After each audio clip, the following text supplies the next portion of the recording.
At ngayong araw guys ay maglilinis tayo ng ating concrete fish pan guys, no? Maglilinis tayo ng kanyang filter, no? Kasi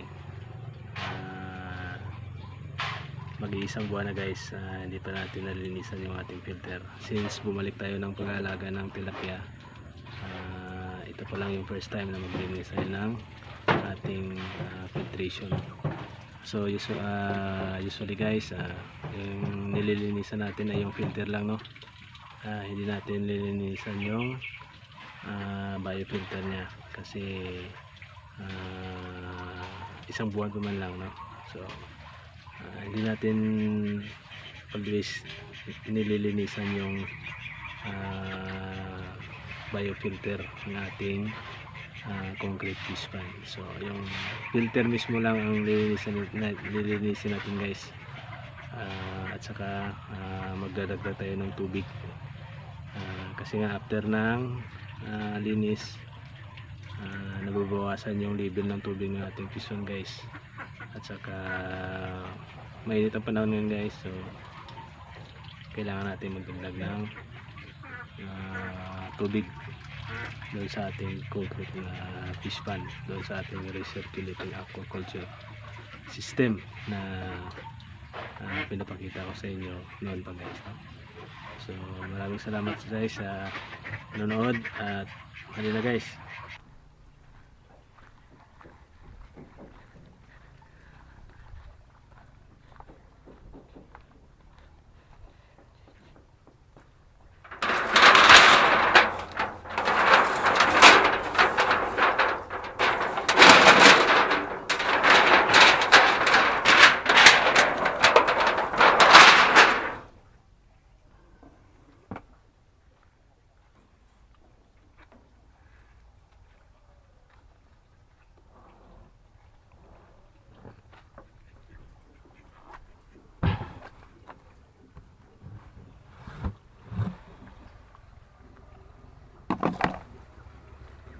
Ito na guys yung ating filter.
So kung makikita nyo guys, grabe no, ang dumi no.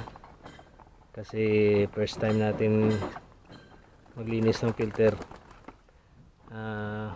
After 1 month nating nagbalik sa pag-aalaga ng tilapia guys. So talagang marumi siya guys kasi isang buwan natin hindi nalinisan yung filter natin.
At ngayon guys, magdadagdag tayo ng kaunting tubig doon sa ating fish pan, no? Kasi nga naglinis tayo ng kanyang filter, so nabawasan yung tubig ng ating fish pan. As well as guys, medyo mainit yung panahon namin dito ngayon sa Tacloban City, no? So hindi mawasan na nagbabawas talaga yung tubig doon sa ating fish pan. Dagdag pa yung mga sula guys, yun din ang dahilan, isang dahilan na nababawas yung tubig ng ating fish pond. So guys, ay magdadagdag tayo ng tubig doon sa ating fish pond. Tingnan natin guys kung may laman pa yung deep well natin guys. Ayan.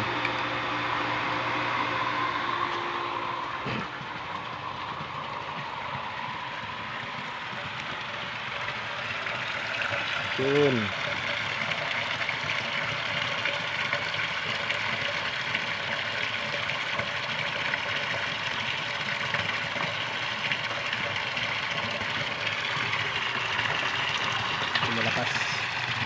Malakas pa yung deep well natin guys.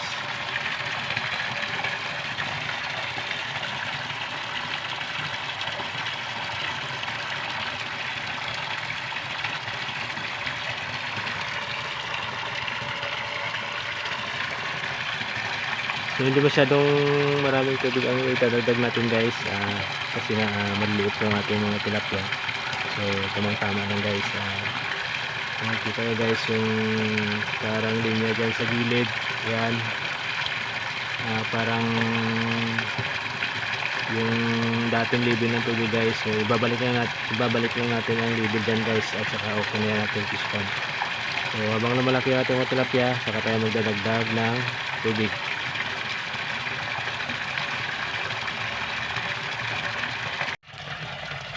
So natapos na natin dagdagan yung tubig ng ating fish pond guys. So after nito guys, kasi nga malinis yung filter natin, at saka magdagdag na tayo ng tubig dito sa ating concrete fish pond. Since mag-iisang buwan na guys na hindi tayo nakalagay ng asin, so maglalagay tayo ngayon guys ng asin, no? So parang follow up na disinfection dito sa ating fish pond guys, kasi nga isang buwan na hindi tayo nakalagay ng asin. So mas better guys na preventive yung approach natin, no? Kaysa yung tinatawag nilang cure, no? So prevention is better than cure, kasi nga yung asin guys, yun ang tumutulong na mag-prevent ng sakit ng mga alaga nating tilapia dito sa ating concrete fish pond. So abangan nyo guys yung susunod na mga episode ng ating update dito sa ating aquaculture, no? Recirculating aquaculture. So maraming salamat guys sa panonood, at abangan nyo yung susunod guys na update ko guys. Maglalagay tayo ng asin, no? Maraming salamat guys, at please subscribe to my channel. Thank you.